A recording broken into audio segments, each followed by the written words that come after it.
Mr. Siminya. Chair and Commissioners, good morning. Today we have Advocate Jiba to give us her evidence, and that will be done through my learned colleague who might want to place himself on record. Yes, thank you. Good morning, sir. Good morning, Chairperson. Yes, please place your name on record. William Mukari. Mukari. Mukari is spelled somehow strangely and wrongly, but it remains the official one, M-O-K-H-A-R-E. But it's the official one, unfortunately. Okay. Yes, Mr. Mukari, are you ready to lead your witness?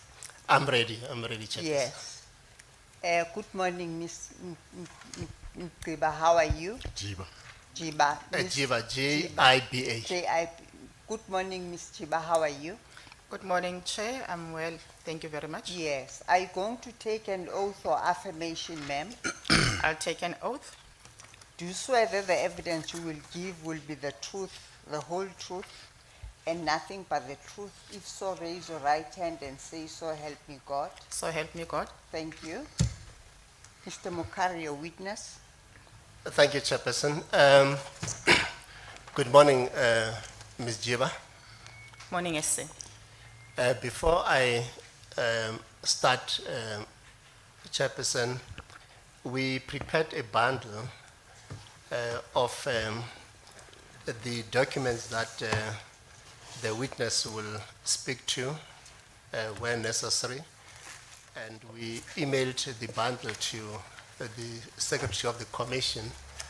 I don't know if copies were made for the panel, but we've ensured that it is indexed and paginated in order to allow an easy flow of the evidence of Ms. Jiba. Yes, we have the bundle. Thank you very much. Ms. Jiba, do you also have the same bundle in front of you? Yes, Chair. If you go to page 8 of that bundle, I'm on it. you'll see that is a statement that you have made under oath. Is that correct? Yes, Chair. And when you look at the last page of it at page 15, not page 15, but page 13,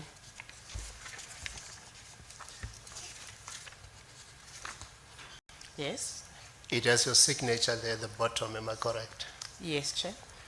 And you, before coming here, refreshed yourself by reading this statement again, am I correct?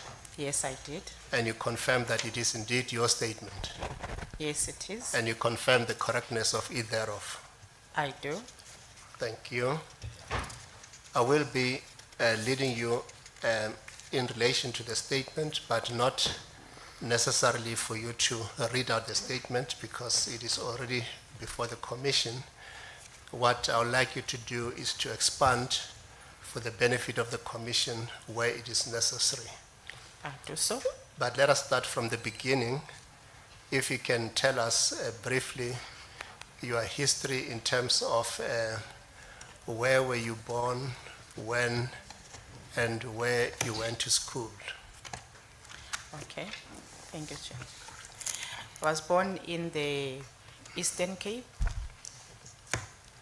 from a province that is now known as Gqeberha, Port Elizabeth. I studied, though, in the former Transkei and matriculated at a school that was called Bantingville Secondary School, or Ndamase Secondary School, in 1984. Then I did my BUris and LLB at the University of Transkei. That's what it was called then, but now it's called Walter Sisulu University. Then in 1996, I obtained my master's in commercial law at the University of Cape Town. That's my schooling. Yes, no, thank you very much. In paragraph 3 of your statement at page 8, you dwell on your employment history. Do you want to elaborate on it? My career in prosecution started in 1988 from the Magistrates Court in the former Transkei and former Ciskei. I was stationed at Pedi in the early years, and then East London, Danzane, then I moved to Tsolo and then Mthatha. Thereafter, in 1998 and 99, I went and served articles at Kunda Nzabeza Attorneys, that was in Cape Town. And then was appointed as a senior state advocate in 1999, 2000, in the Office for Serious Economic Offences. Then in 2001, I was promoted as a Deputy Director of Public Prosecutions in what was called the Investigative Directorate, Serious Economic Offences, which then later merged with what was called IDOC, Investigative Directorate Organized Crime Unit, and that then established the Scorpions. Then I was thereafter promoted in 2010 as a Deputy National Director of Public Prosecutions. And then in 2011, when Advocate Melanie was placed on special leave, then I was appointed by the former President Zuma to act as the National Director of Public Prosecutions.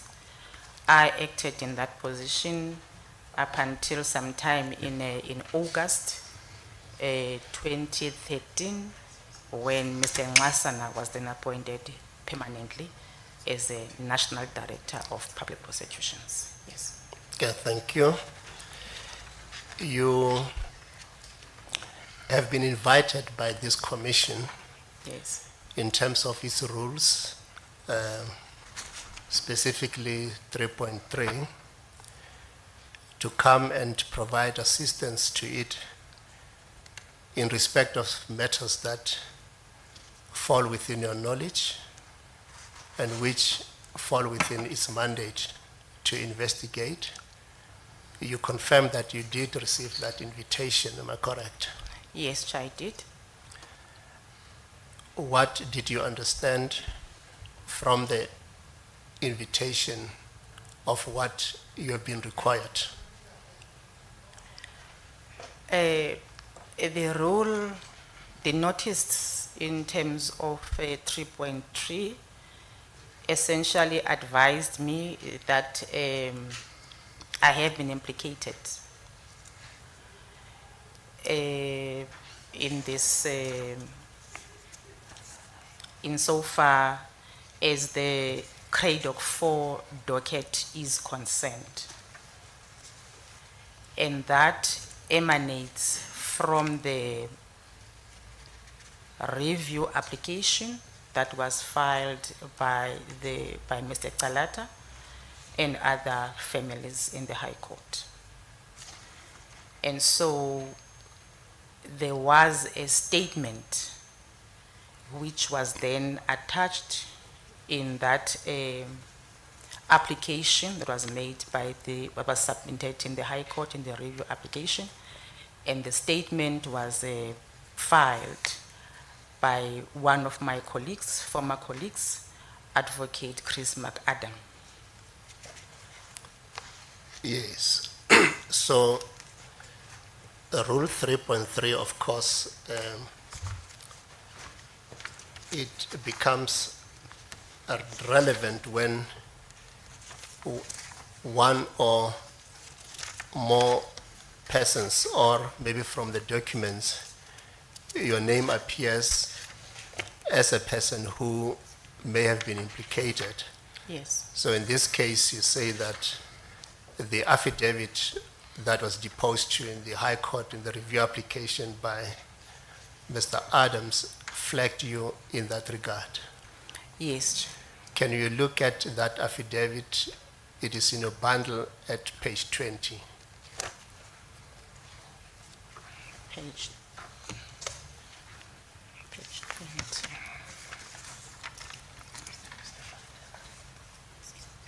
I am there. Did you have an opportunity to read this affidavit? Yes, I did.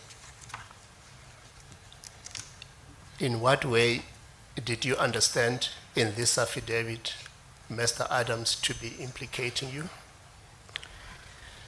You see, Chair, Mr. McAdam does not really say that I requested the docket, but it's just that he makes a relationship between my having sought clarity through the memorandum or a letter that was written by Ms. Lipinga, who was the executive manager support in that time in the office of the NDPP. So he puts then, on a reading of the affidavit, he makes a relationship in the sense that he says, I don't know if you can allow me to read the paragraph where he speaks about the memorandum itself, but in a nutshell, he's saying that after some time, or at a certain stage. Yes, Mr. Mkari, Ms. Jiba, it would be helpful if you can just zoom in on a paragraph or paragraphs so that we should be with you. Yeah, so if you can just, because my question was in what way or in what respect has Mr. Adams in the affidavit that was filed in the High Court implicate you? Okay. And if you can then maybe refer the commission specifically to that paragraph. It's quite a short affidavit. Okay. And you'll see that he deals with the aspect about the disappearance of the docket of the credit 4 in paragraph 2 and proceed to elaborate on in paragraph 3. If you can maybe read paragraph 2, 3, and 4, and then you make a comment of your understanding of that which you say constituted an implication. Thank you, Chair. At paragraph 2, he says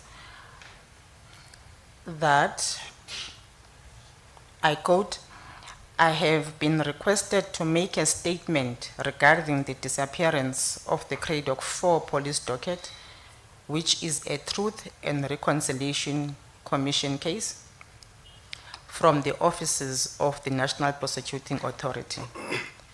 Then at paragraph 3, in 2013, I was a deputy director in the PCLU. Advocate Abrams was then acting as the head of the unit. Advocate Jiba was acting as the NDPP. Ms. Lipinga was acting as the acting NDPP's manager. Paragraph 4, on 28th April 2013, Ms. Lipinga wrote to Advocate Abrams asking for information relating to the case. On 22nd May 2013, Advocate Abrams replied to him. Then if you go to paragraph 5, it says, there was no reply from the acting NDPP in response to Advocate Abrams. At a certain stage, however, I was requested to hand over the docket as it had been called for by the office of the acting NDPP. I complied with the request. At this moment in time, I cannot recall who made the request. So to answer your question, Chair, Yes. If you read then paragraph 4 and from paragraph 3 up to paragraph 5, then you can see that the affidavit, what Advocate Chris McAdam does, he is linking that I had requested certain information to the docket that apparently went missing. So he's making an innuendo that the docket was lost because I had requested it, because he says the office of the acting National Director of Public Prosecutions, although he doesn't call me by my name specifically. So that is how I think he then implicates me. So if you look at the paragraph that you've read, one, he does not mention you by name. Yes, Chair. Two, he does not say who came to collect the docket. He doesn't say that. So then your conclusion is based on inference that he may have been referring to your office because you were the acting NDPP at the time. I was the acting NDPP at the time, but I do recall that Dr. Ramayide at some stage also acted as NDPP at that time. So, but I was also the acting NDPP at the time. Yes. So now you have an opportunity to be in this commission to assist it and clarify matters in respect of this particular issue. Am I correct? Yes, Chair. Now, I would like you to enlighten this commission, because these paragraphs you have read from McAdam's statement is focused mostly at the time when you were the acting NDPP. Do you also understand it that way? Yes, Chair. Now, I'd like you to focus on the time when you were appointed as acting NDPP to enlighten the commission first in respect of what precisely are the duties of an NDPP, because you did have the benefit of occupying that office in order for the commission to understand the scope of the responsibilities of that office. Thank you, Chair. The NDPP is the head of the NPA, and he has overall responsibilities in the functioning and performance of the NPA to provide its strategic direction and to ensure that the NPA delivers in its mandate. That is, of course, contained in Section 179 of the Constitution to institute prosecutions in any matters that are incidental to the institution of prosecutions. But the NPA is a huge institution. The NDPP cannot do these functions on his own or her own. To assist the NDPP in delivering and performing these functions, we had a structure in the NPA that had 4 deputy national directors of public prosecutions. I'm going to speak about my time because the structure changes depending on the on the NDPP. I mean, the functions of the deputy national directors change. So in my time, when I took over, I had 4 deputy national director of public prosecutions. And your time, if you look at paragraph 3, is from the 20th December 2011 until the 30th of August 2013. Would that be correct? It would be correct, Chair, but I'm not so sure in August. That's why I said that I just recall that I acted for a period of 20 months. I'm not so sure when actually did Mr. Ngasana take over, but it's definitely in August. Ended in Yes, August. around that time, yes, Yes, okay. Chair. But if we're talking in terms of years, it will be Yes. 2011 to 2013. Yes. Yes. Yes. Thank you. Should I proceed? Okay. So in my time, I had 4 deputy national directors of public prosecutions. So there was a Mr. Willie Hofmeyer. Willie was in charge of the asset forfeiture unit. And then we had Dr. Silas Ramayite. Dr. Silas Ramayite was in charge of the PCLU, which is the Priority Crime Litigation Unit. And then he was also in charge of the Sexual Offences Unit. And then he was also in charge of the Special Commercial Crimes Unit. Then there was also Advocate Mukhatla. Advocate Mukhatla was in charge of our Civil Litigation Unit. We called it Legal Affairs Division. And then, because I was acting as a National Director of Public Prosecution, there had to be someone who's also acting in my position as a Deputy National Director of Public Prosecutions, and that was Advocate Tokoma Jokweni. Then she was in charge of all the DPPs in the provinces where the prosecutions are actually instituted. So the NDPP then does and performs his functions through these 4 national directors, deputy national directors, who then are actually responsible for the operations of the business, of the various business units, as I have indicated. Okay? Yes. So, the practice that I had was then to have what I termed as EXCO meetings. EXCO meetings is where I would sit in with the deputy national directors and then the CEO.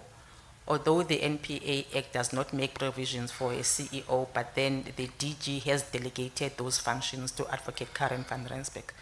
So I would have the meetings twice a month, just so that one can be kept abreast of what is actually happening in all the business units.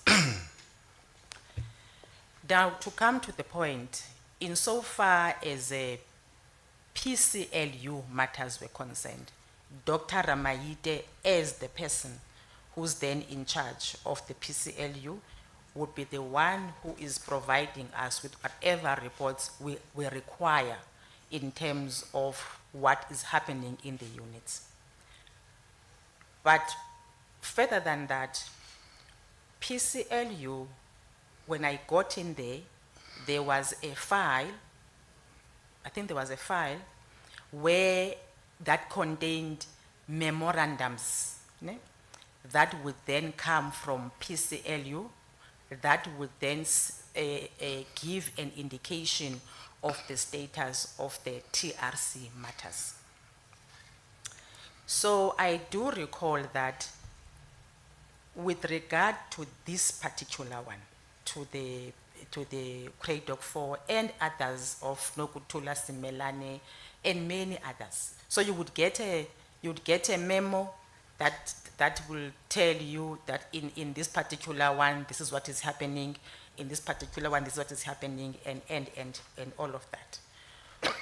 So what then happened, what I do recall about this, what then happened is that I must have received one of those memorandums. And then I instructed my Ms. Lepinga to write to the PCLU and seek certain clarity issues that were not probably clear from the memorandum. Unfortunately, I have requested that memorandum from the NPA. I have gone to the NPA to seek the memorandum.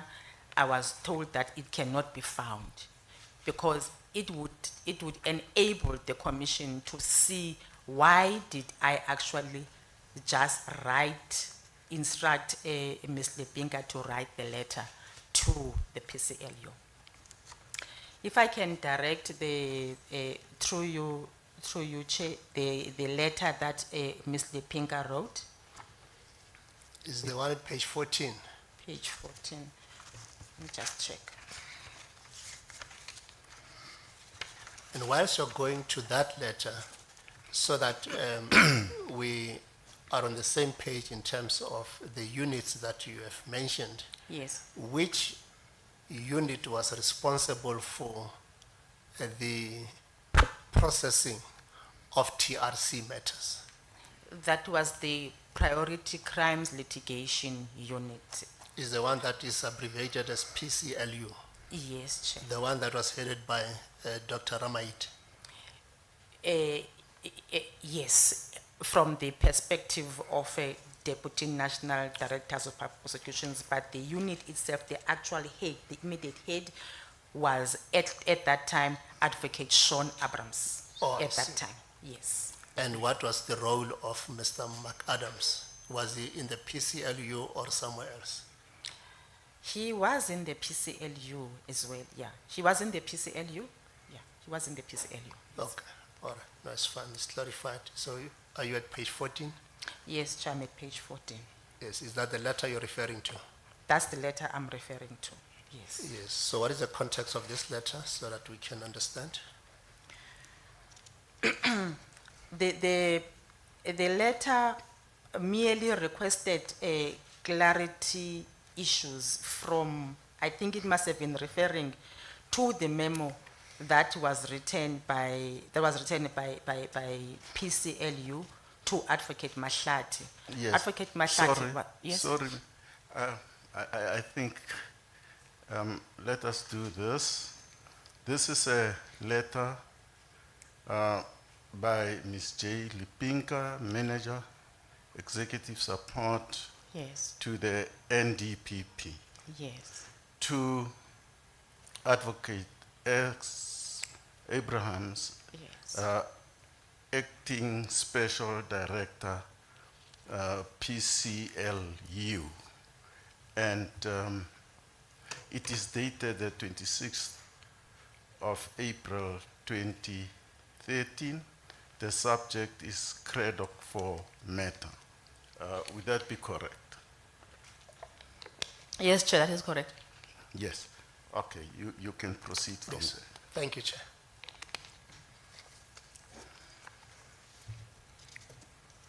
I was still saying, Chair, the letter, as it can be seen in paragraph 1, it refers to a memo.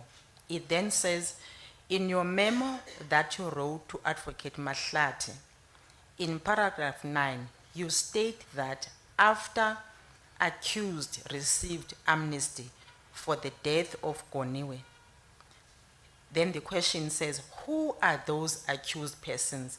Please specify their names. So all I'm trying to show is that this was in response to a memo that must have been submitted to the office of the acting NDPP, to my office at the time. And I must have been seeking some clarity on the basis of the memo which is sub. I don't know if the commission would want me to read the memo into the record, I mean the letter into the record. The memo that you say that this letter may or must have emanated or triggered by it is the one that you say you requested from the NPA, Yes. but you were never provided with it. Yes, Chair, I requested many memorandums from the NPA, not just that one, because I am certain that there are many memos that were submitted to me. It would not have been only one memorandum. And what was the response of the NPA to your request? They couldn't find them. But what were they saying? They couldn't find it.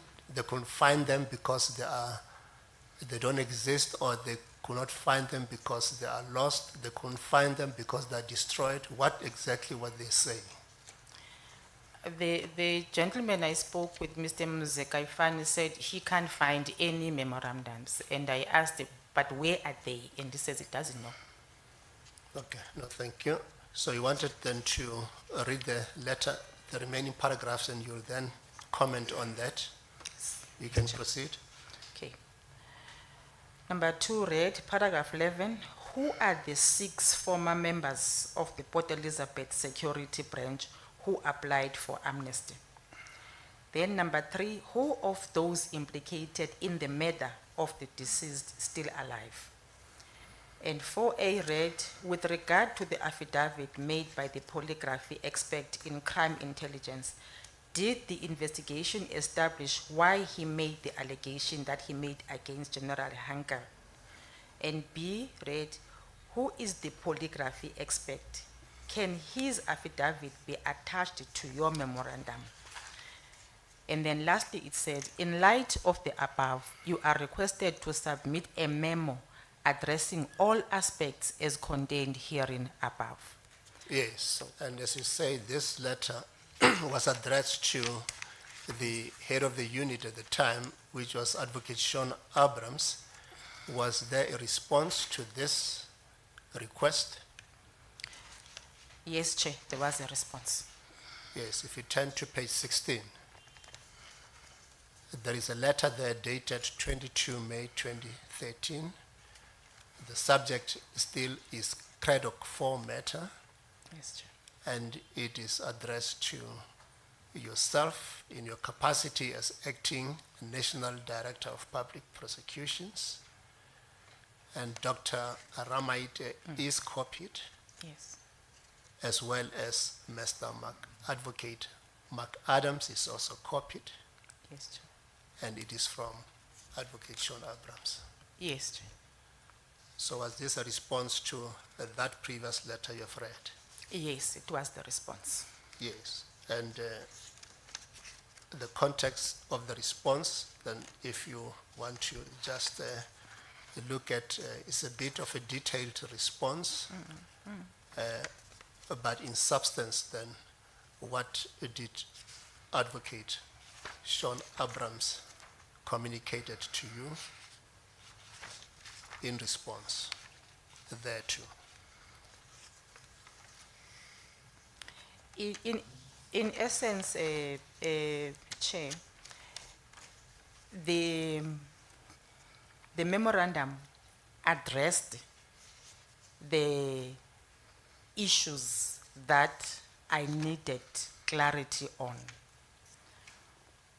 For example, if you go to paragraph 2.2, Yes, it deals with the identities of the persons who received amnesty for the death of Mr. Koniwe. And that is what I had asked. That's one of the issues that I had also asked.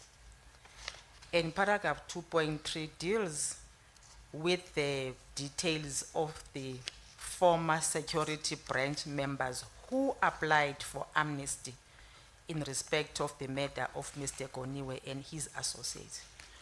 So the memorandum, the response actually did address the issues that I have raised. And that is where I left it, because as an NDPP, I was not there to direct what should be done by the acting special director. Dr. Silas Ramayete was there to do so. So that is where I left it, because then I was satisfied with the responses that I had received from Advocate Sean Abrams. yes. But when you look at page 19.1, in 2018, there was some communication. If you can put context to that communication, or whether it was also in relation to TRC matters. But at that time, as I understand, you are no longer the acting National Director of Public Prosecutions. Yes, I was no longer the acting national director at that time. Then can you bring context to Yes. the communication that we see at page 19.1, because it is dated 22 October 2018. Okay. When I think Mr. Ngasana had already left also at that time in 2018, and Advocate Sean Abrams was now the NDPP. I think so, if I'm not mistaken, yes. I think Sean had already, Mr. Ngasana had already left at that time. So then I went back to my position as a Deputy National Director of Public Prosecutions. Yes, can I just inquire from you if you can help? The author of this letter is Fanani Malova. The email. Who is he or she, and what is the PG? If you can go back to 19.1. In order to put context so that Yes, I'm trying. then we know first the author of the email, to who, and then from there you can deal with it, the date of it, for the benefit of the record as well. Whilst then we who are sitting here are having the benefit of reading actually the letter itself, but other people don't have it. Okay, Ms. Fanani Malova was my personal assistant. Oh, okay. She yes. worked directly under me. Yes. She was a personal assistant, Yes, Chair. as She was, the letter indicates. yes, Chair. She was my personal assistant. Yes. So she's addressing this email of 22 October 2018 Yes. to Tory Pretorius, and then tell us who at the time was Tory Pretorius and what was his position, Okay. so that we can understand why he deserved to receive a communication of this type. Okay. Advocate Dory Pretorius was now the acting special director for the PCLU at that time, with the appointment of Advocate Sean Abrams as an NDPP. Then Tory became the acting special director for PCLU. Yes, and you're copied in it, and Yes. was there any particular reason why you copied in it? Usually when they write to senior members so that it can be clear that it's something that comes from me, then I had to be copied on the correspondence. Yes. Yes, and Trish Maske is also copied, and who was Trish Maske?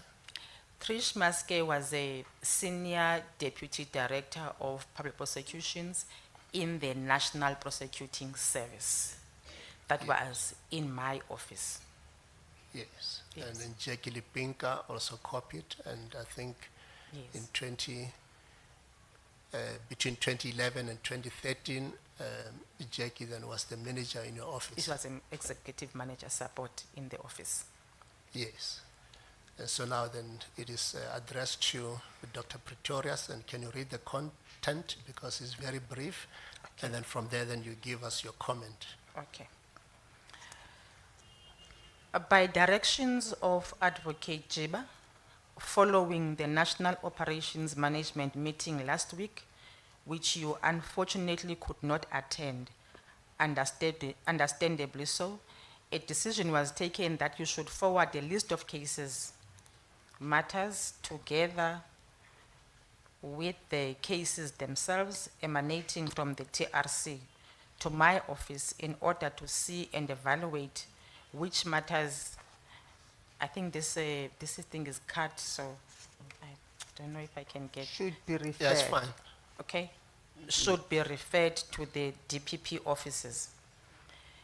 The delay in dealing with these matters was highlighted as something which is unacceptable, seeing that there's a S, Yes, as then continue. are getting old, witnesses also getting old, which might result in victims not getting justice at all.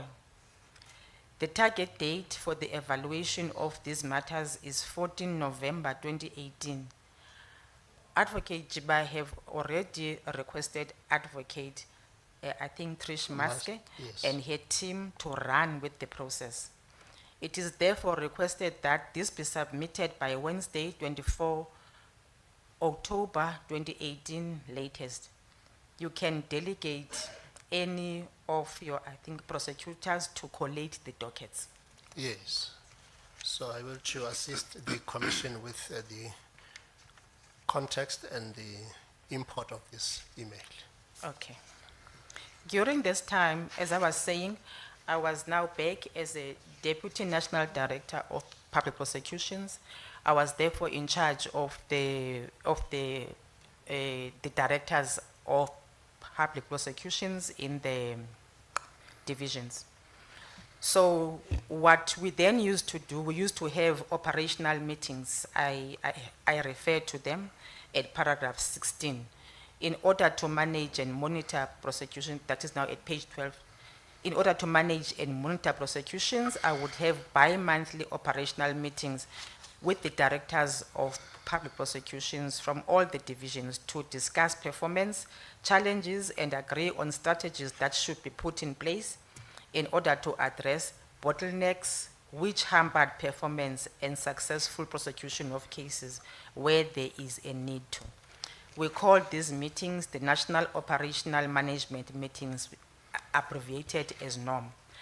Now, because of the depth in which a performance was discussed, because it drilled down to the lowest court in the land that you can find, and because of the successes attributable to NOM, the NDPP at the time, Advocate Sean Abrams, decided that PCLU and the Special Commercial Crimes Unit must also fall under the NPS, so that we can be able to assist where we can and be able to address any bottlenecks and also be able to just to interrogate the way in which they were dealing with the matters.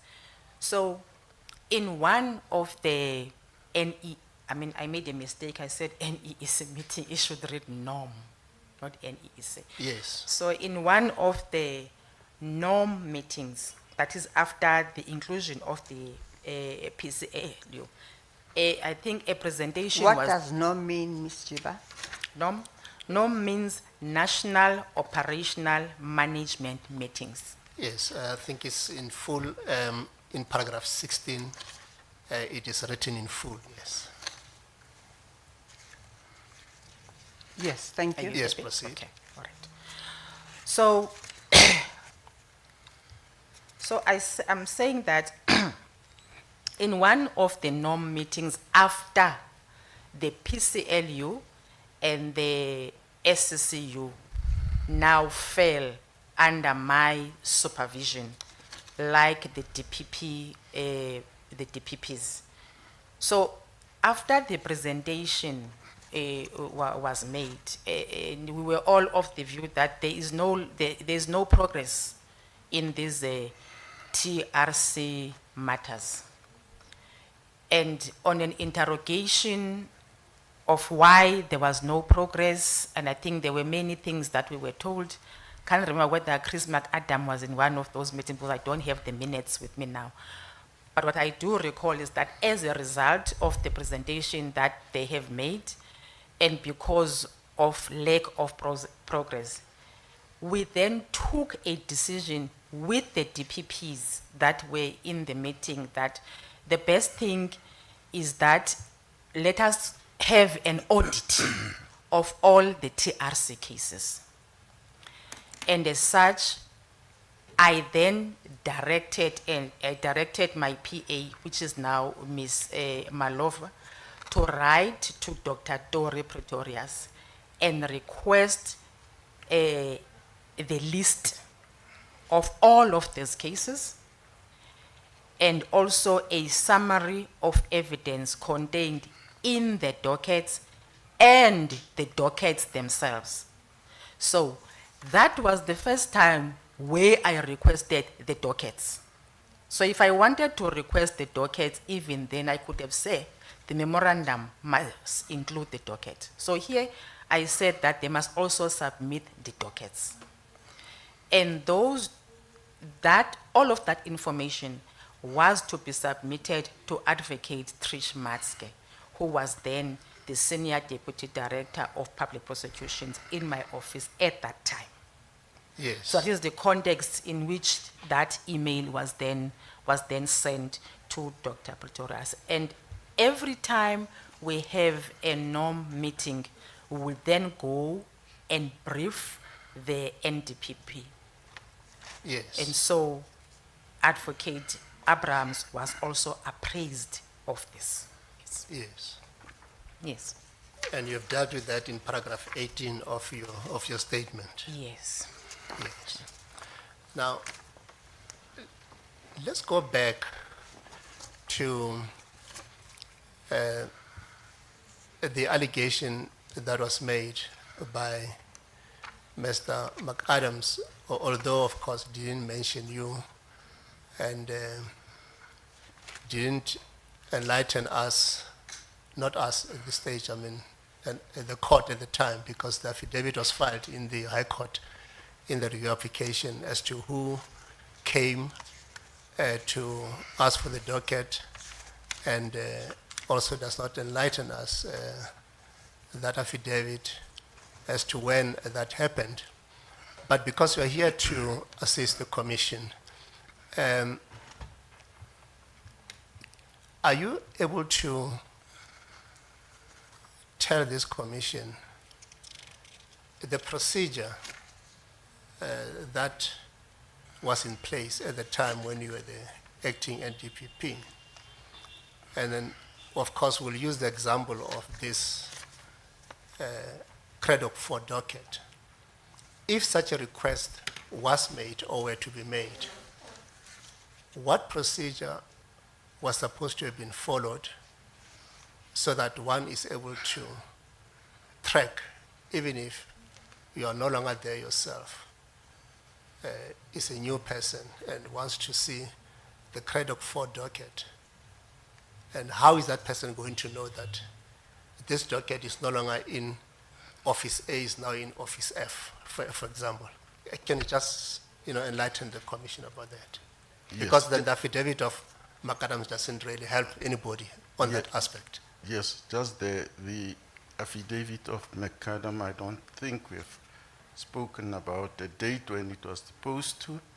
I think it seems to be the 26th of May 2021. Would that be correct? The what? I didn't get that. Are you at page 20 of? I'm at page 21. That's 21. where I see the date, yes. No, that is the deposition of the affidavit. We are talking about the period in time that McAdam would have been referring to. But for now, it is the question in relation to her having to tell us what procedure would be followed. The affidavit he deposed to it himself in May 2021 because he was deposing to it in a different context, which was a review application at the time. Okay. Yes. Can you answer the question? Yes, I can. Okay. We had a very structured approach in how we dealt with the correspondence from office to office in the NPA. We gave colors to our book. We had books, we had notebooks. So the other one would have a red notebook, and the other one, it would be a yellow notebook, it would be a blue notebook, whatever color you liked. So if, for example, I'm receiving documents from the CEO's office, the PA to the CEO, from the CEO's office would come with her book, whether it was a red book or what, but mine was a yellow book. So she would come with her own book where she would have written documents that she is coming to bring to the office of the acting NDPP or to the office of the head of the NPS, whoever is bringing documents. So they will all be listed there. And then the PA in your office, that is now in my office, will then also take those and copy them to her own book, so both books will be signed, so that we know that on this particular day, these are the memorandums or documents that were received from the CEO's office, or these are documents that were received from Willie Hofmeyer's office or Silas or anybody else who's bringing documents there. So if, for example, coming back to, that was the method that we used the essay. So if, for example, there was someone who would have gone to take a docket. You know, dockets are very important. You don't just give a docket and you don't know who you are giving the docket to. Even in the police station, even the police, if you go in there, you go to the, I once worked for DSO, for example. Everything has got to be documented, in particular dockets, because dockets get lost. Like this one, that was unfortunately got misplaced. I don't know how it got lost. So if Chris McAdam had given anybody or anyone a docket, he would never just give a docket like this, like a blank thing, and said, here's the docket, because the docket must be signed for. So that is why, Chair, I am saying in my statement, and I'm saying angrily so, that I hate the fact that Chris McAdam comes here and attests and makes me a scapegoat. I was very sensitive to these particular cases, and I saw Vani today. I was very, very sensitive to these cases. Yes, well, correction, of course, to what you've said in respect of Mr. McAdams. He didn't come here and said that you have taken the docket. So it's just the correction from the record. But we'll come there because I only referred you to the affidavit that was deposed in 2021. Yes, sorry about that. They're not the affidavit before this commission. So just that correction. So now for the avoidance of doubt, did you send anybody to collect the CREDOC 4 docket from the office of Mr. McAdams? No. And I tell you why I say so. Yes. If I wanted the docket, as an acting NDPP, if I want something, I have a right to ask for it. I would have included that request in the letter that was written by Ms. Lepeg. The last paragraph there would have said, please attach the docket there too. But you can see the last paragraph does not even request the docket. It's just clarification from the issues that I wanted clarity on. Yes. So I've never asked for a docket. Yes. And of course, you have said that in your statement, you responded quite upset to that allegation, and the paragraph of it is there. Yes. So then you are aware that that part of the affidavit of Mr. McAdams, of course, did not go unnoticed, because Yes. The one member of the CREDOC 4 family deposed to an affidavit before this commission, Yes. and which refers to the affidavit of Mr. McAdams. We have only taken the relevant excerpts of it, which is at page 129, page 22 of the pagination, if you can go there. But for the sake of completeness, then the affidavit is affidavit by Mr. Lucanio Bruce Matthews Galata. Yes. dated 17 January 2025. So the excerpt of it, of course, it appears at page 22, and it has a heading there, the missing credit for docket. Do you see that? Yes, Chair. So can you read into the record paragraph 328 and 329 of his affidavit?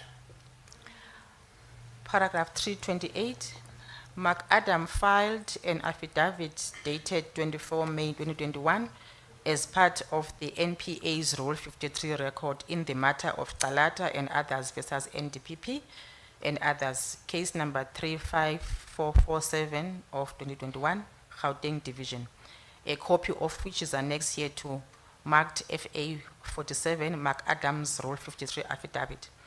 In this affidavit, he indicated that during April 2013, while he was Deputy Director of the PCLU and Abrams was the acting head, they received a request for information about the CRADOC 4 case from Ms. Lepinga, who was the personal assistant to acting NDPP Advocate NOMGCOBO JIBA. Abrahams responded to the request. Shortly thereafter, McAdam was asked to hand over the investigation docket SWAT scope CR 13/07/1985 to the office of the acting NDPP, which he did.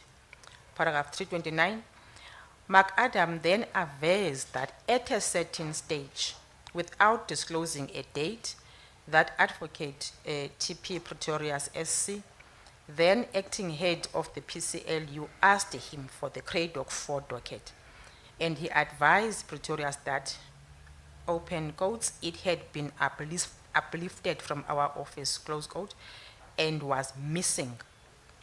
McAdam did not disclose why Pretorius was seeking the docket. This exchange must have happened between 2016, when McAdam returned to his normal duties, after working on foreign bribery cases, and April 2019, when he assumed the position of acting head of PCLU. Yes. So this is the affidavit which was filed with this commission, referring to the affidavit of McAdams, which was filed in the High Court, that your office asked for the CRADOC 4 docket, which you've already testified that that was not so. Am I correct? Yes. Now, Mr. McAdams was given the opportunity as well to appear before this commission, and you have since come to know about that fact. Am I correct? Yes, Chair. And you are favored with his affidavit. Am I right? Yes, Chair, I was.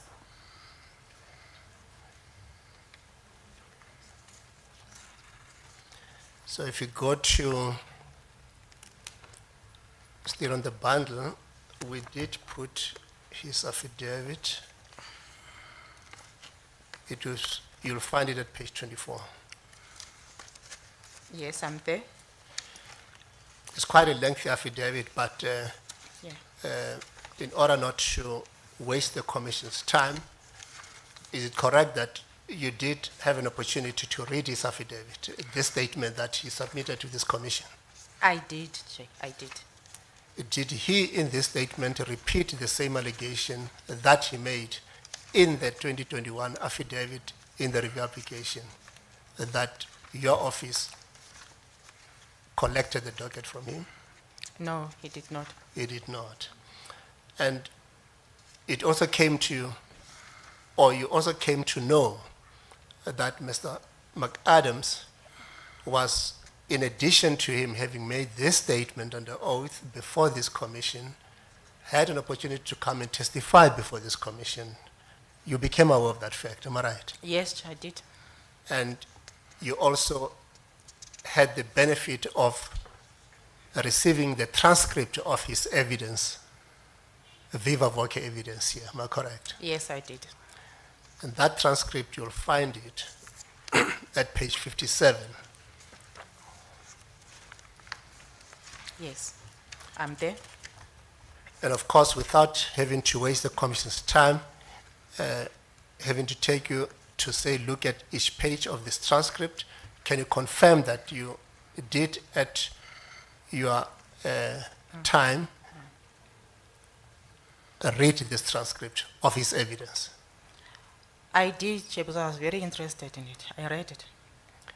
And did he repeat that allegation that your office collected the credit for docket No. from his office? No, it did not. Yes. Now, Mr. Mokari, at a convenient time, you will indicate when we've got to adjourn for tea. may we adjourn now? And Yes, so we that I will can adjourn and reconvene at 11:20. Thank you very much, James.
Yes, Mr. Mukari. Thank you, Chairperson. Ms. Jiba.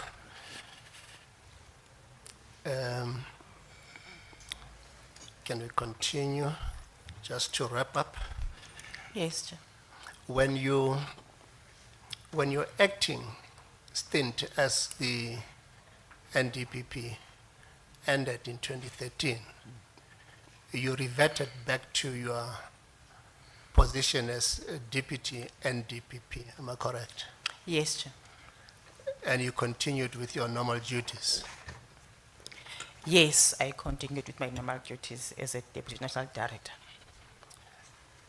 During that time, because it's not like you left the NPA, you're still within the leadership of the NPA. Did anybody ever came to you and said, Ms. Jiba, we're missing the credit for docket. Where is it? Because we hear that it was in your office. No. And I was in the NPA. We were attending meetings together, for example, with Dr. Pretorius, who was then the acting head at the time. So no one ever came to me and said that there's a docket that is missing. And you remained an employee of the NPA until when? I remained an employee of the NPA. There was a stage whereby I was placed on a special leave by the president pending the inquiry into my fitness. Now, I can't remember when was that, but there was a stage where I was placed on special leave. Yeah. Yes, but I want to know when you exited the NPA completely, no longer an employee of the NPA. That was in 2019. 2019. In 2019. Yes. So after you left the NPA, did anybody from the NPA ever approach you about the missing credit for docket? No, no one ever approached me about any missing docket from the NPA. When did you become aware that there is some talk that the credit for docket was taken from Mr. McAdams by your office? When I got this thing, this notice, the notice, The Rule 33 notice. the Rule 33 notice, So yes, that's now from the commission, from this from commission. the commission, yes, Yes. that there is a docket that went missing from my office during my tenure, yes. So the affidavit of 2021 deposed to by Mr. McAdams was never brought to your attention at that time, in 2021, when it was deposed to in the review application. No, it was never brought to my attention at that time, except that at a certain point in time, what was happening? Advocate Ngalwana had received a brief from the NPA, and then suddenly I was then removed from the brief because he wanted to do the matter from me. He just told me that there was a conflict of interest. I never knew what was the conflict of interest about.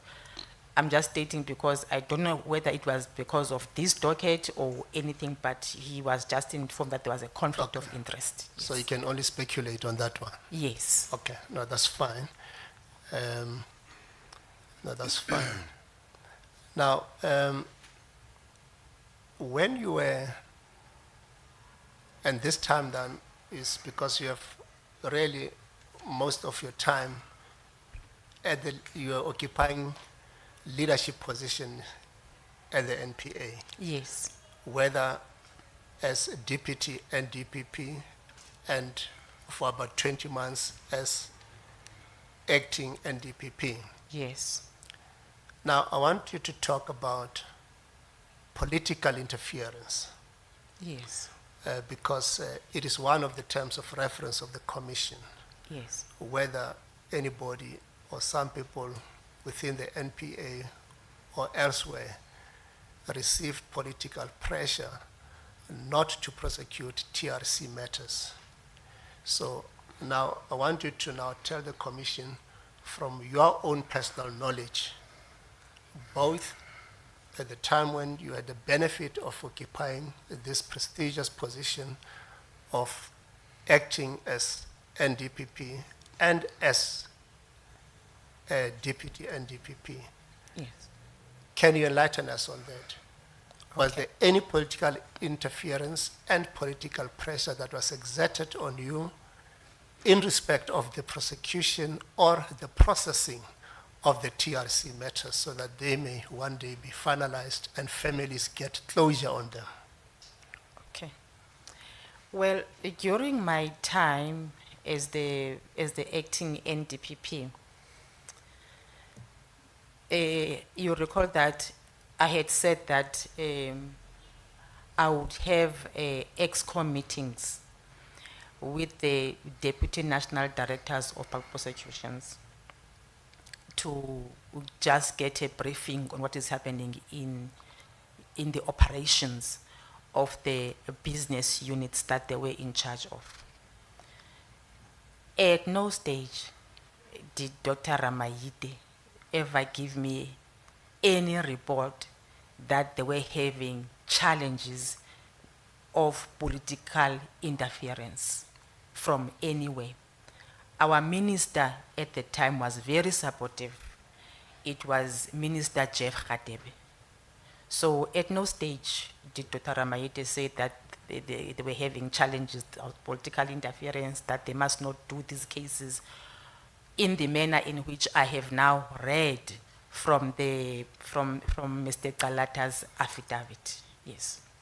Were you yourself ever approached by anybody in power or influence to say that, no, you know, the TRC matters, then put them aside or whatever, or some kind of discouraging you as the head of the NPA not to ensure that those cases are receiving priority?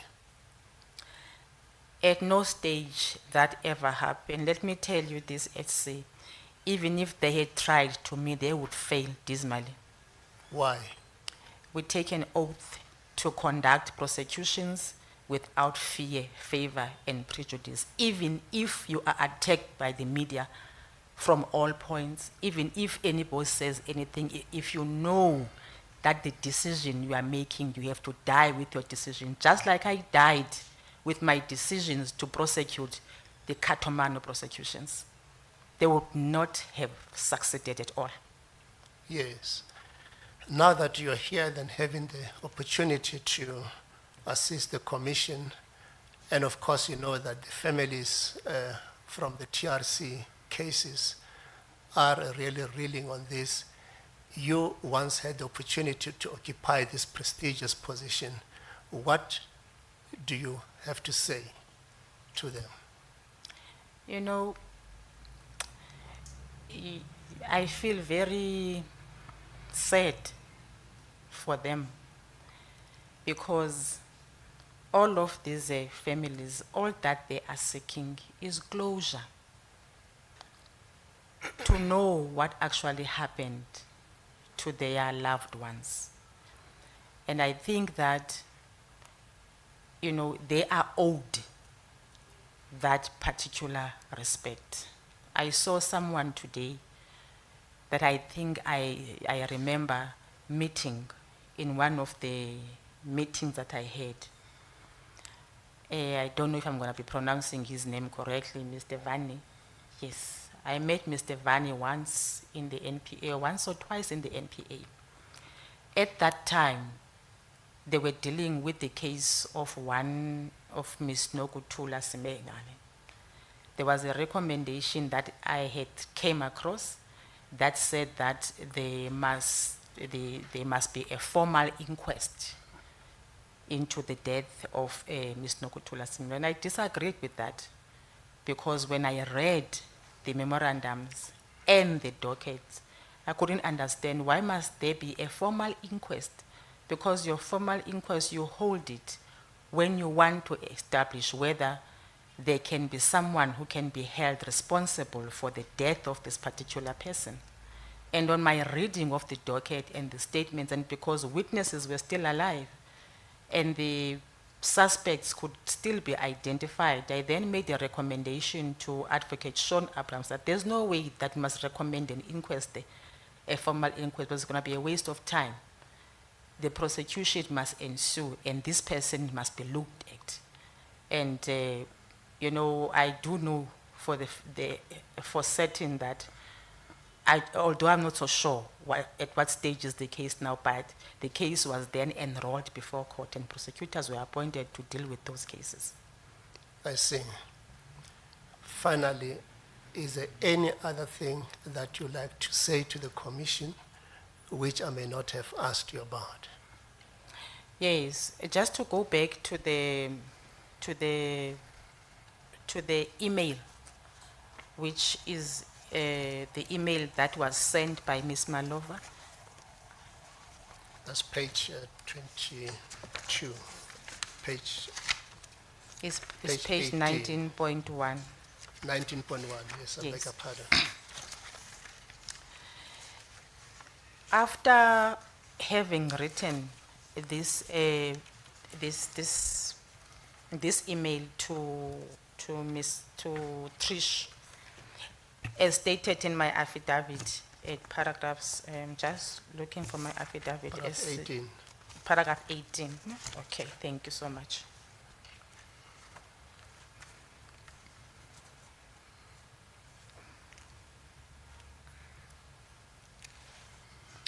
I was not able to see to the investigations and prosecutions of the cases. I know that the report that I had requested from this email was submitted to Advocate Trish Maske. And that report might be very, very helpful to the commission to see exactly at what stage were those particular dockets when they were received at the time. Suffice to say that when I scrolled down on my WhatsApp, I saw a message that was written to me by Advocate Trish Maske. When was it? It was in 2018 in October, 25th October. She says to me, "Dear Advocate Jiba, thinking of you, let us know when we can take you for coffee, if it is allowed. I wanted to brief you, read the TRC matters. I have started with a schedule. I am very concerned that the NPA has failed dismally, Trish."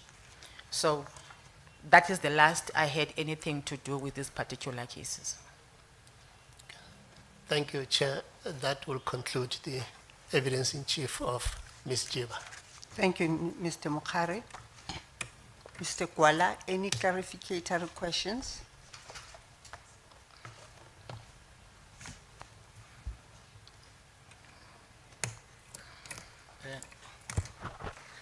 No, Chairperson, we don't have. Thank you. Yes, any clarificatory questions? Thank you, Chair, and I have no clarification. Thank you, ma'am. Ms. Ranto, any clarificatory questions? Nothing from the safety. Yes. Mr. Vani, any clarificatory questions? Yes, we do have a few, Chair.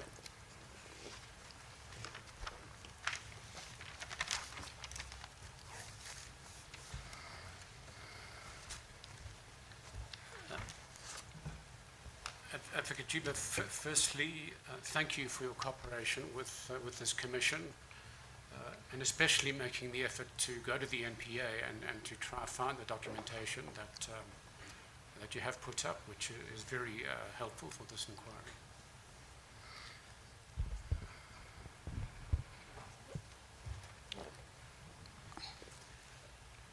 Can I first check with you your role in the NPA prior to becoming the deputy NDPP in 2010, I think it was 22nd December 2010. You mentioned that you have been with various units looking at serious economic cases. Am I right in saying that prior to becoming Deputy NDPP and then subsequently acting NDPP, you played no role on the TRC cases? Yes, I had nothing to do with the TRC cases before then, yes. Okay. Because that period up until 2010 is a very key period, so I just wanted to clear that up with you. Okay. If we could then turn to page 3 of your statement, that's paginated page 10. Okay. And in paragraph 10, you indicate that as acting NDPP, you would receive reports from the PCLU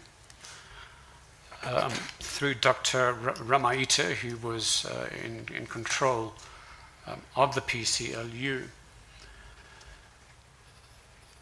Now, you have made reference to a memo that you responded to in April of 2013.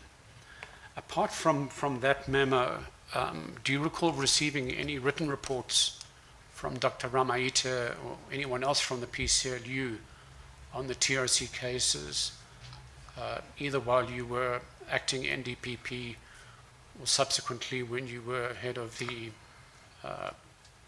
National Prosecution Service?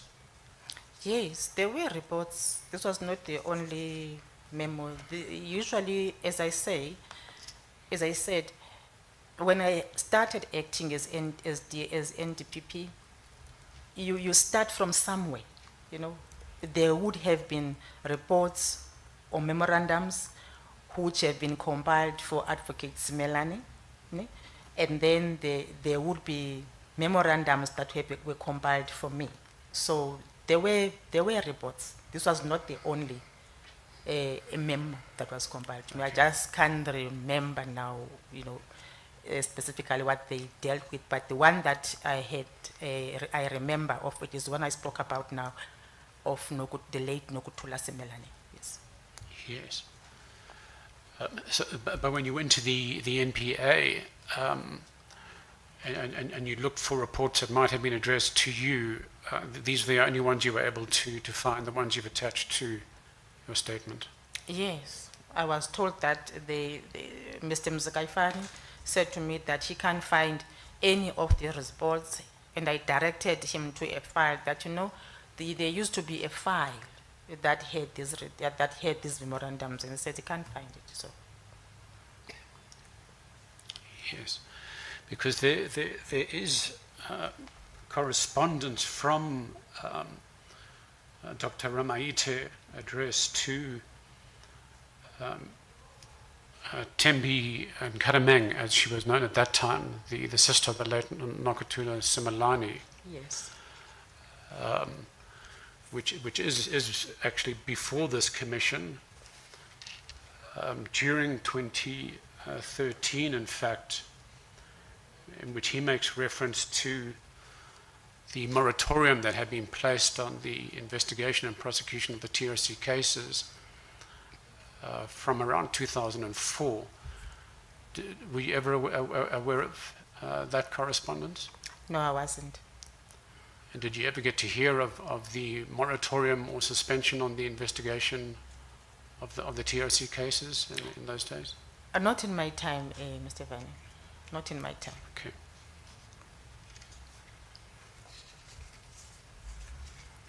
And then if we can turn to page 6 of your statement, paginated page 12. So you have mentioned the Nokuthula Simelane case, and you indicated that you did take a look at it, because it is correct, and as you correctly pointed out to the Commission, we did meet in those days, and there was correspondence, and I can confirm that the attorneys for the Simelane family did request either a prosecution or an inquest. And in your evidence, you indicated that you instructed that a prosecution be pursued.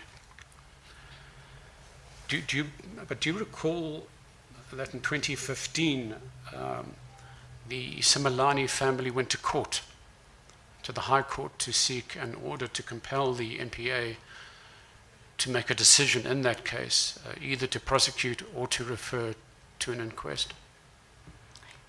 I don't have personal recollection of that. All I remember is that at a certain stage there was this a memorandum which was submitted to me requesting, proposing and recommending that there should be a formal inquest, which is what I then disagreed with. So I'm not familiar, I don't have a recollection about the family going to court and all of that, yes. And do you recall approximately the year in which you considered that memorandum? I was in the Legal Affairs Division then. That was before. I think it's when Sean was an NDPP. It's that stage when Sean was an NDPP, though. Okay. And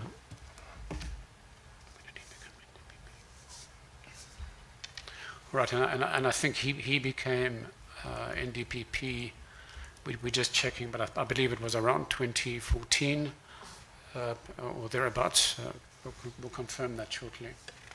I think it was Mr. Ngasana in 2014. 2014, so It was then, Mr. Ngasana. so Mr. Abrams probably 2015. Maybe took over after Mr. Ngasana, yes. Yes. So it is the assertion of the families that the only reason why a decision was ultimately made in the Nokutula Simelane case was because they went to court. They filed papers seeking a decision, and it was then settled on the basis that the NPA would make a decision, and ultimately that decision was to prosecute certain former members of the security branch, and then that case was settled on that basis. Do you accept that? I cannot deny that. Yeah.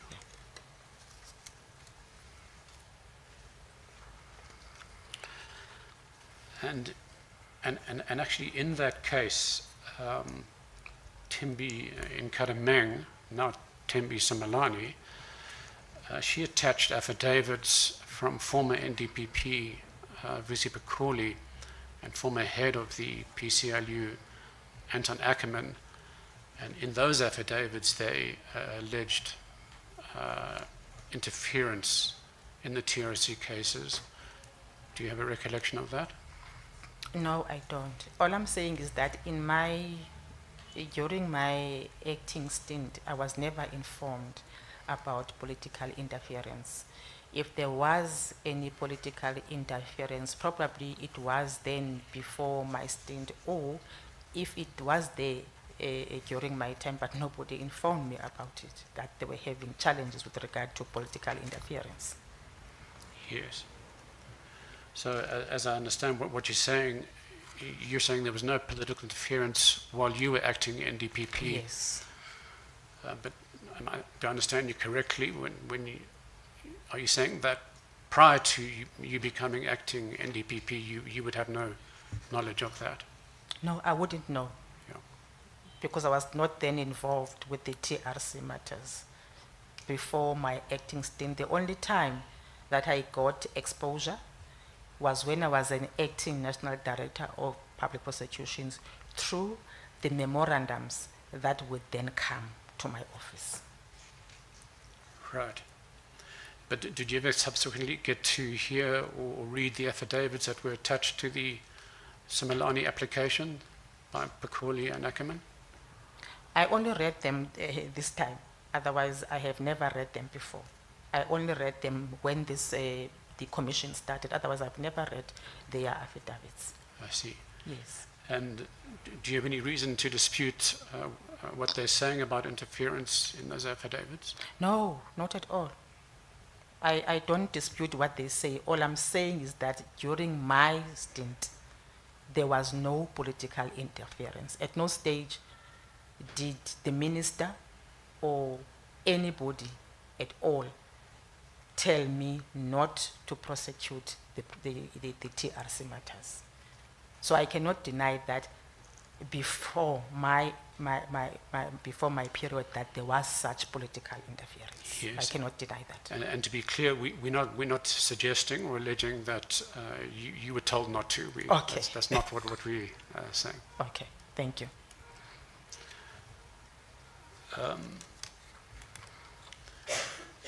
If we can turn to your paragraph 18, that's on the same page, at the bottom of the page, and that's when you refer to the NOM or NAM Yes. meetings. And you then mention at the top of the next page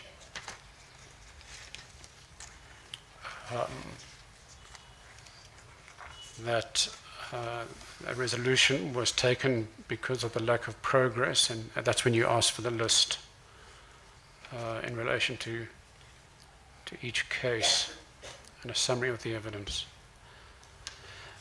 So that letter is dated the 22nd of October 2018. So would I be right in saying that the meetings you're referring to are probably earlier in October or perhaps September 2018? Must have been, we had monthly meetings, so it could have been in September. We had monthly meetings.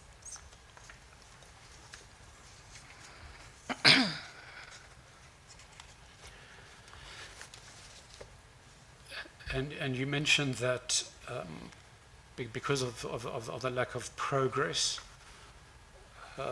are you able to elaborate on that lack of progress?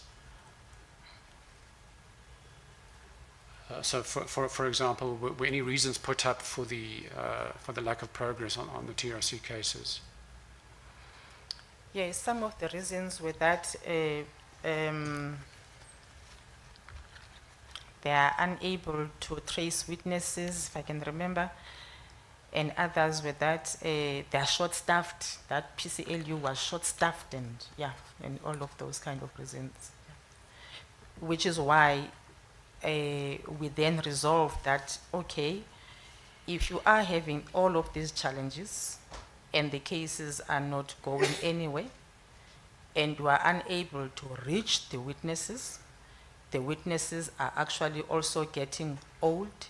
So let us ask the directors of public prosecutions to then assist with the prosecution and investigation of those cases that fall within their jurisdictions.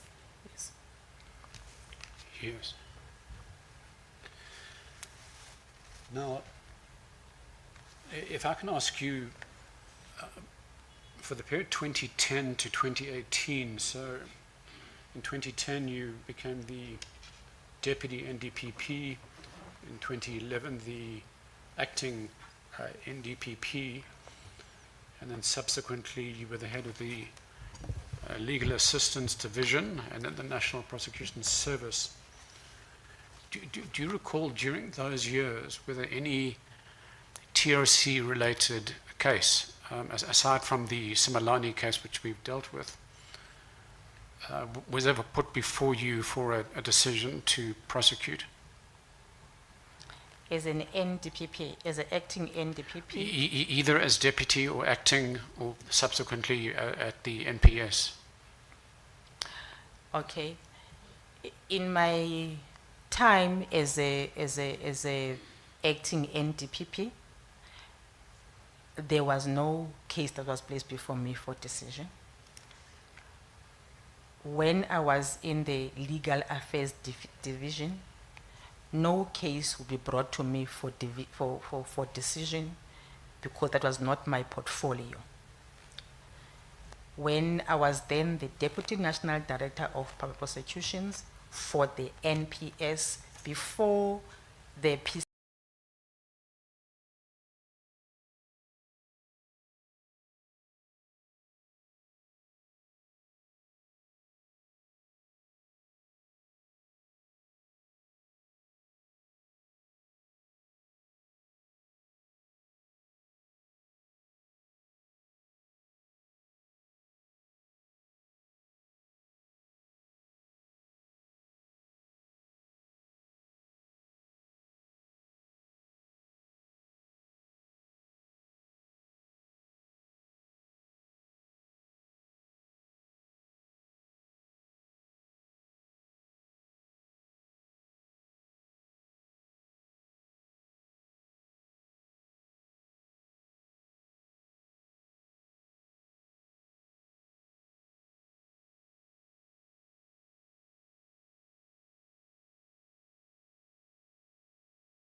thereafter. In fact, it looks like only 3 days later, you were then placed on precautionary suspension. But you do mention in paragraph 20 that you tried to find this report. And you requested it from the NPA, but you were informed that the report could not be found. So this is yet another report that will be very helpful, but seems to be missing. Yes. So you asked the NPA directly for that report, and they said they couldn't find it.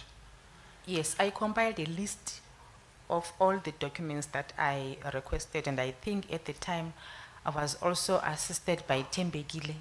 Actually, Thembekile was very helpful because she could see that I'm struggling to get the information that I require from the NPA. She then took it upon herself to make arrangements with the NPA that I actually go there and try and get the documents. And I think she arranged with Mr. Mzukaifan, and then I met Mzukaifan. We sat there, and he went through some documents that had nothing to do really with the TRC, but eventually she then said to me that she can't find these, she can't find the memorandums that I've requested. She also can't find this, the report. But later, I think after 2 days or 3 days, then she sent me this email that is marked 19.1 as the only thing that they could find, but not the report itself. Have you asked the commission, perhaps the secretary, if they could make a formal request for those documents? I thought that Thembekile was then asked by the commission to assist, which is why I did not ask, because she was there to assist, and I believe that she did assist on behalf of the commission. Okay.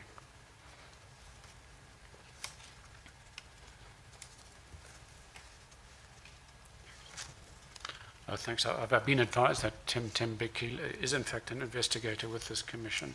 Okay. She's a researcher. A researcher. Thank you, Chair. Can we now turn to your first annex, NJ1, at page 14? Page 14.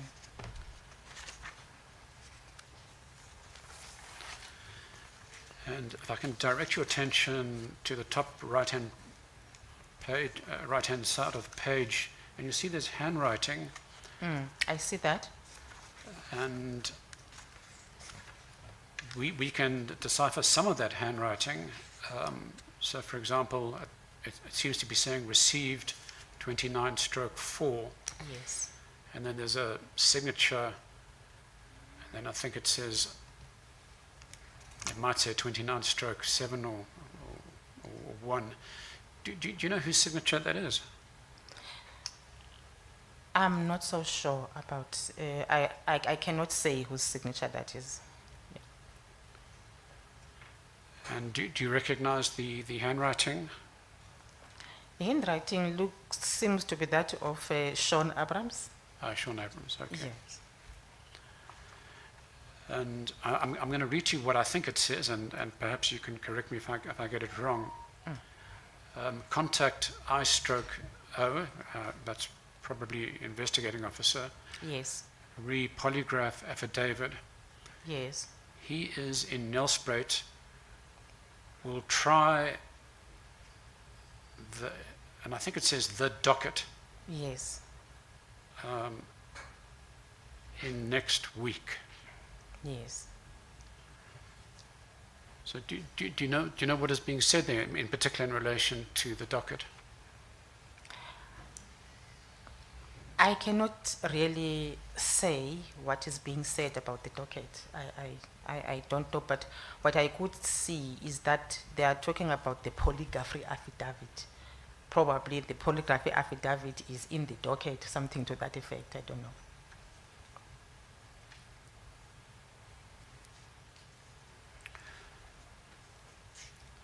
And then just looking at the letter that your personal assistant sent to Advocate Abrams, Yes. So there you seek information in relation to those who had received amnesty for the death of Mr. Ganiwe. Yes. And you make reference to the memo that unfortunately we can't find. So if we could just pause there and look at the response from Advocate Abrams at NJ2, that's page 16, and next page 17, because he then says the identities of persons who received amnesty for the death of Mr. Ganiwe.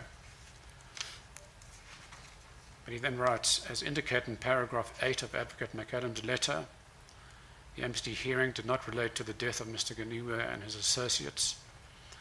The amnesty hearing was in relation to the murder of 3 security branch members, namely Glenn Mgoduka, Desmond Mapipa, and Amos Faku, as well as a police informer, namely Charles Jack. Am I right in saying that matter actually relates to the Motherwell bombing just outside Port Elizabeth? If you say so, I can't deny, but I don't Okay. know.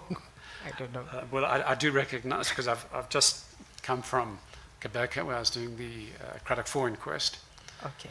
and so I'm familiar with those names, and they are the deceased in the Motherwell bombing. And as you'll see from the next paragraph, Gideon Nieuwoud, a PE security branch member, was convicted for those murders and refused amnesty. And in delivering judgment, the court found that the 3 security branch members and the police informer had been murdered as they had key information in relation to the deaths of Mr. Ganiwe and his associates. And so we know that 3 of those deceased were part of the hit squad that murdered the Craddock 4. Okay. So does that help to pull those strings together? Yes, I think so.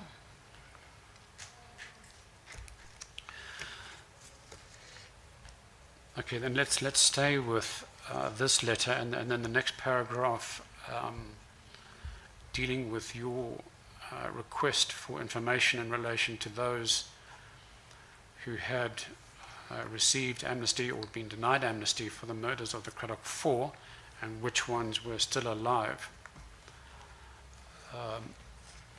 And you'll note at 234 to 236, Advocate Abrams mentions the ones that are still alive. So that's Eric Taylor of the PE security branch. He was alive at that time. We know that he died in November of 2016. And then Gerard Lotz, he died in March 2016. And then Herman Duplessis, he died, I believe, in April 2023. So there were a few suspects in the Craddock 4 case who in 2013 were still alive and could have been potentially investigated further and prosecuted. Yes. Do you know why they weren't? I wouldn't know why they were not prosecuted. I wouldn't know.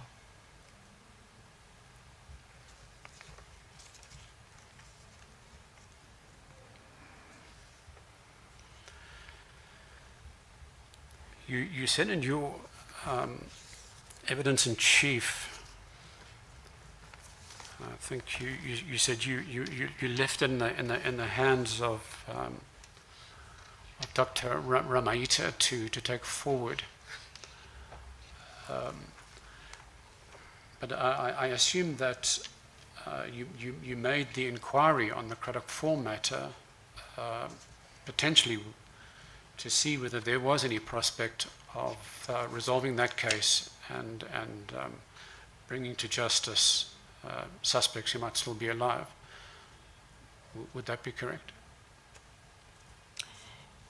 Probably there would have been many reasons why I was making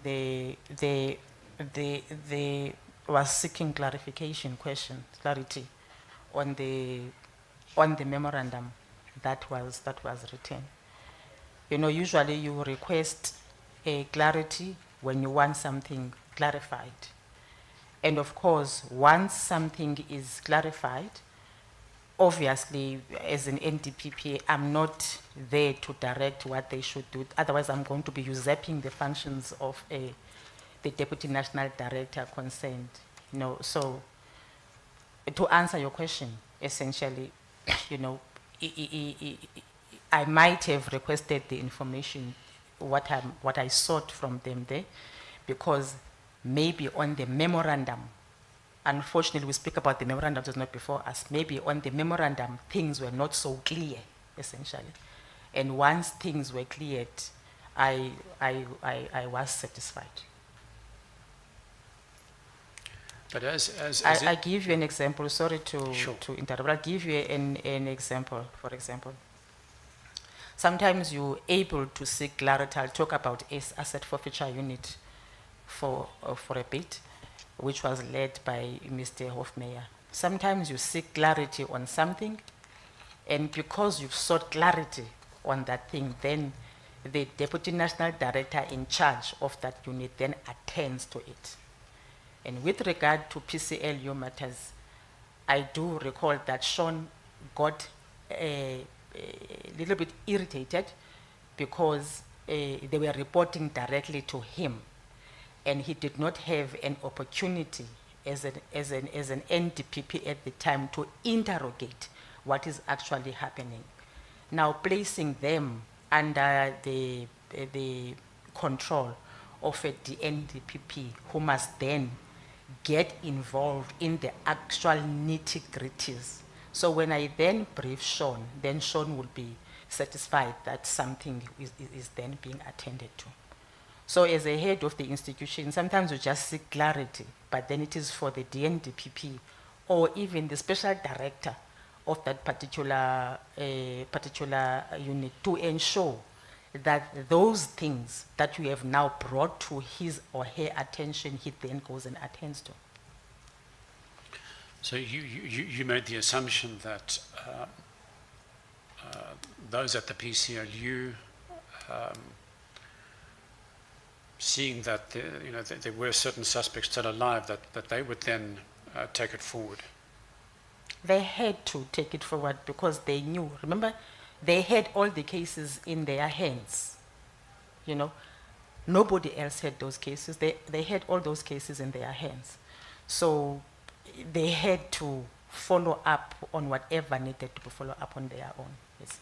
There's no NDPP, Mr. Vane, that really directs what you should do with the case. If you do that, we are working on a thin line, because remember, an NDPP has got powers of review, reviewing the decisions that are made by the special directors and the DPPs. Now, if you start directing an investigation, assuming I would have said, okay, I see your memo, but go and do this, go and do this, go and do this. I can't do that. That's operational. Okay, so you didn't want to step on their toes. They had the authority to take this forward. Yes.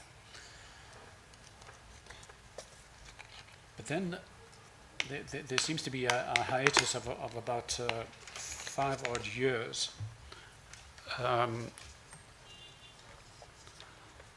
Because, and I'm now referring to your letter of 22nd October 2018 at page 19.1.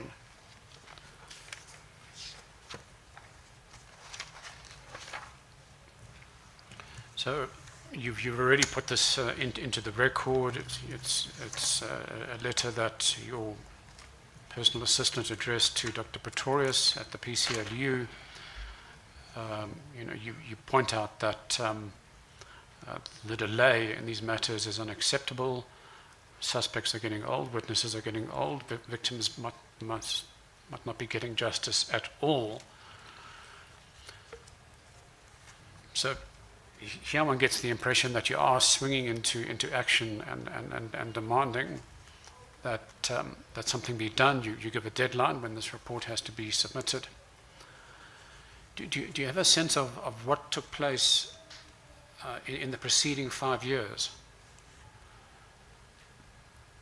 Unfortunately, I cannot, because then I left the NPA. No, I'm talking about the preceding 5 years. So, Before 2018, yes, so between 2013 and 2018. do I have a sense of what? Of what happened on the TRC cases in the intervening 5 years? I cannot really say what really happened, except that the really only case that I remember is the one that I've referred to, of Nokutula Nokutula Simone. Simone, Yes. okay. If we can go back to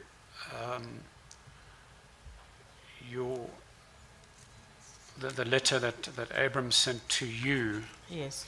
on the 22nd of May 2013 Yes. in relation to the Craddock 4 matter, and it's at paragraph 2.4. It's titled Issues Relating to the Polygraph Expert. And it appears that you've been given advice by Advocate Abrams not to pursue that investigation further, the investigation into the false accusations made against General Hankel. And if I can draw your attention to the second last paragraph, such an investigation would not only unduly delay the decision in the Geneva matter, but may potentially place all the unsatisfactory issues relating to crime intelligence into the public domain. What were those unsatisfactory issues? If I had the memo that they submitted before, I would be able to answer you. Sitting here, it's difficult to me what were the unsatisfactory issues that were contained in the memorandum that we had. That is precisely why I wanted to get the memorandum, because then if you are able to read the memorandum, the response from Advocate Abrams and the memorandum, then one would be able to give an answer. So I can't, sitting here, remember what were those unsatisfactory issues. Okay, Point by point, yes. thank you. So on the 22nd of October 2018, as mentioned in your letter that your PA wrote to Turi Pretorius, and you raised concern about the delay, given that the Truth Commission had wound up its work in the late 1990s and the Amnesty Committee finished up in 2022, and the final report was then handed over to the President, not 2022, sorry, 2002, in 2003. Do you have a sense as to why there's been such a long delay that ultimately causes you to send this instruction to the PCLU? Because we're now talking of a delay that was nearly 20 years. Look, my report, the resolution that, the resolution that we took in NOM, really it came from the fact that we were all concerned that we are not getting progress with regard to these cases, whatever the reasons that we are given are, be it the shortage of prosecutors in the PCLU, investigators. But what was of concern to us at that time is that we are now sitting in 2018. We cannot report on any successful prosecution that we have made. That was a serious concern for us, yes.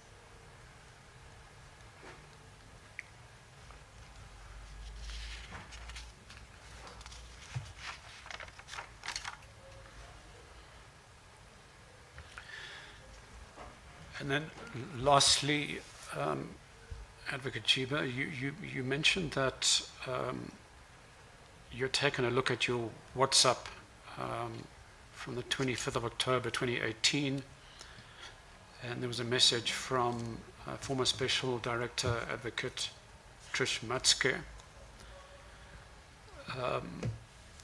in which he indicated that in respect of the TRC cases, the NPA has failed dismally.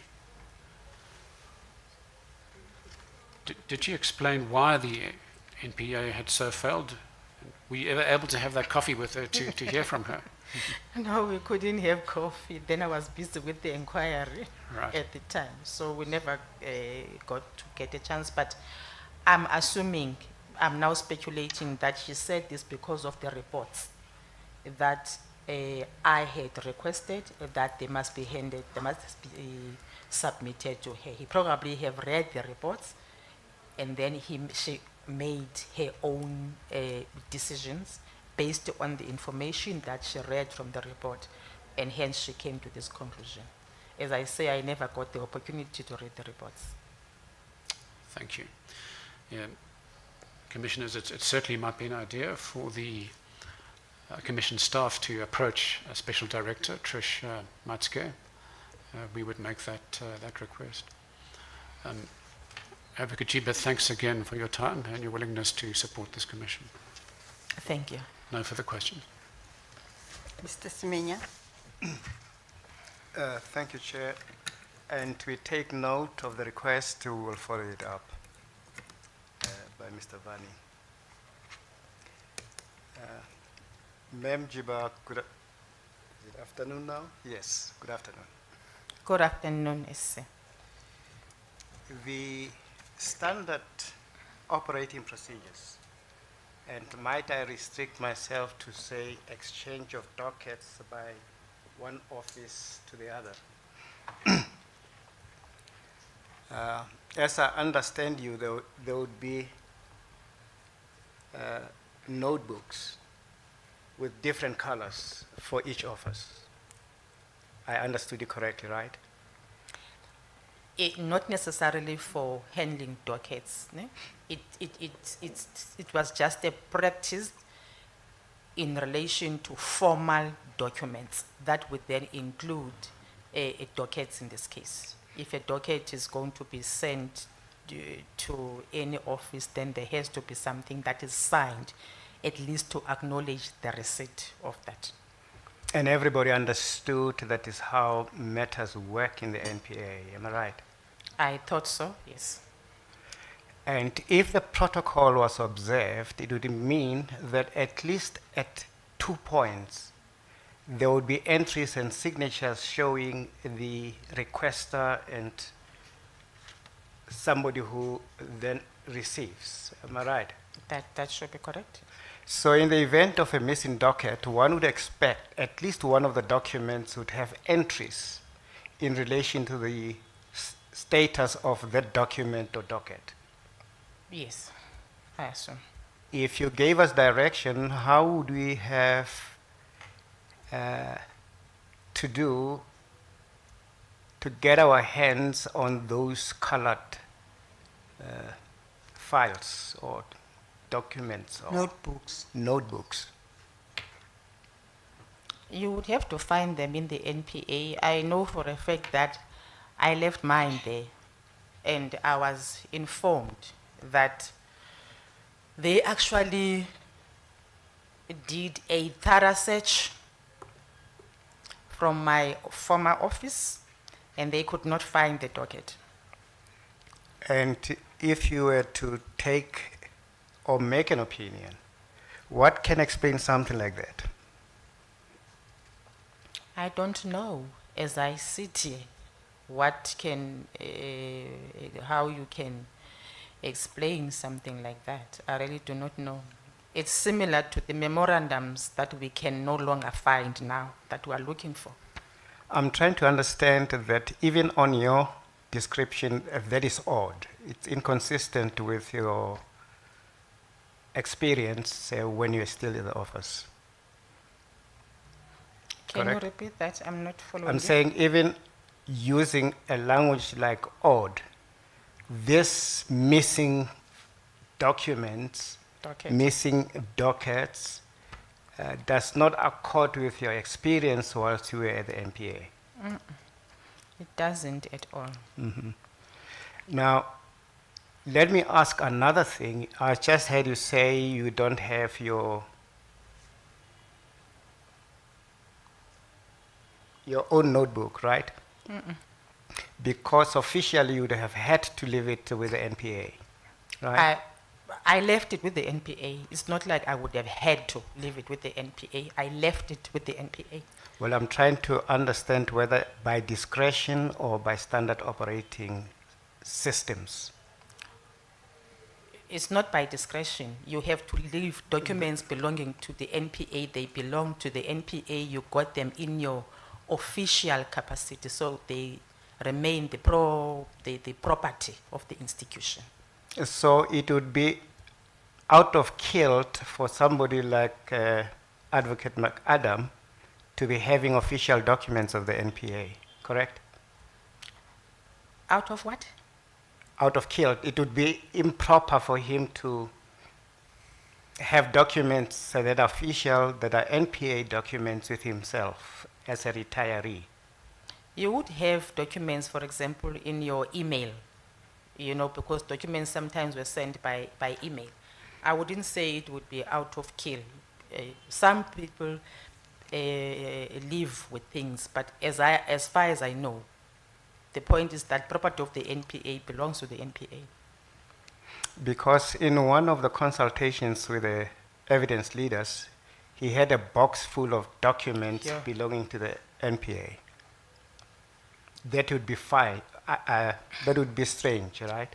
It is for me, because I have none. And he refuses to hand over those documents.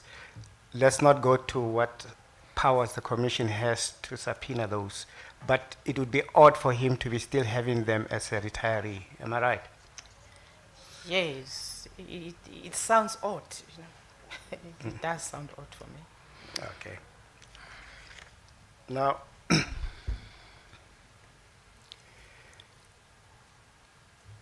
from 2003 to now, by all accounts, the progress on what are priority crimes, these TRCs,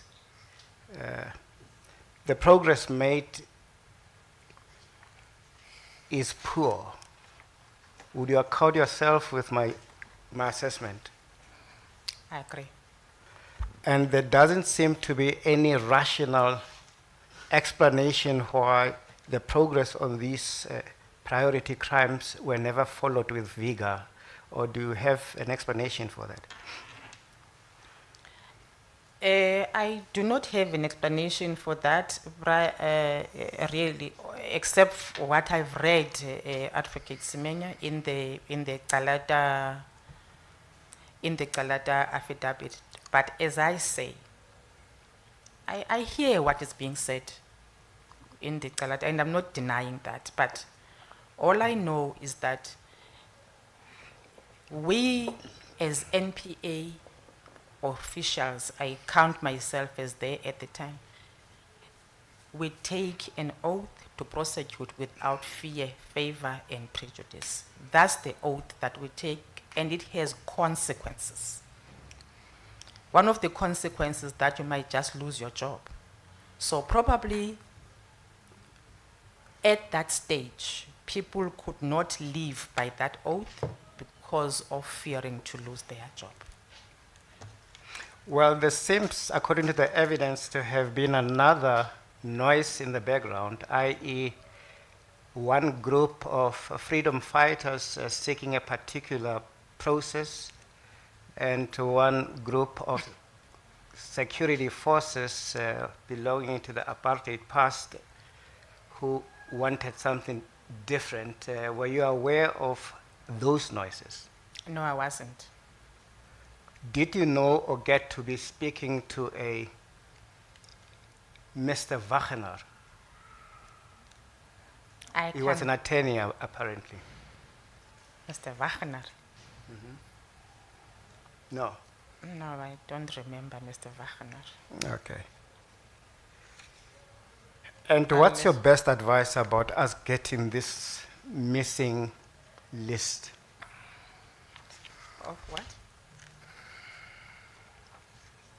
Which missing list, Council? Senior Council? To one which the report was to include.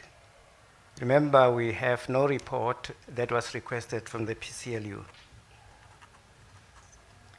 The one that was requested by my PA, you mean that one? Correct, yes.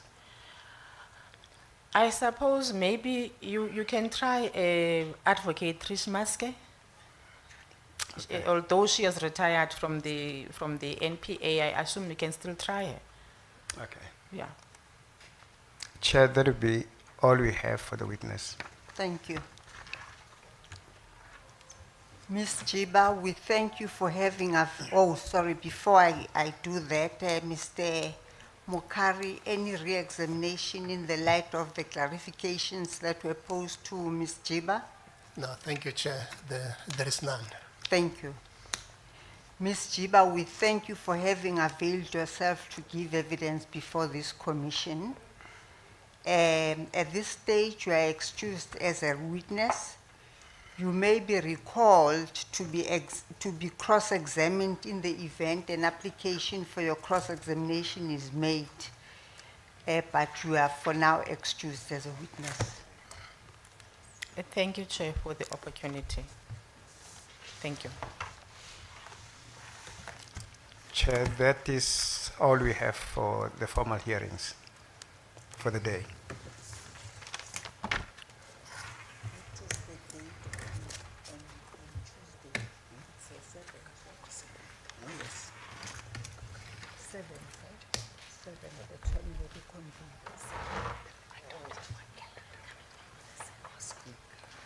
Advocate Semenya, are we reconvening on the 7th? Of the 7th, Yes. yes, Chair. These proceedings are adjourned until the 7th of April 2026 at 10 hours. We are adjourned.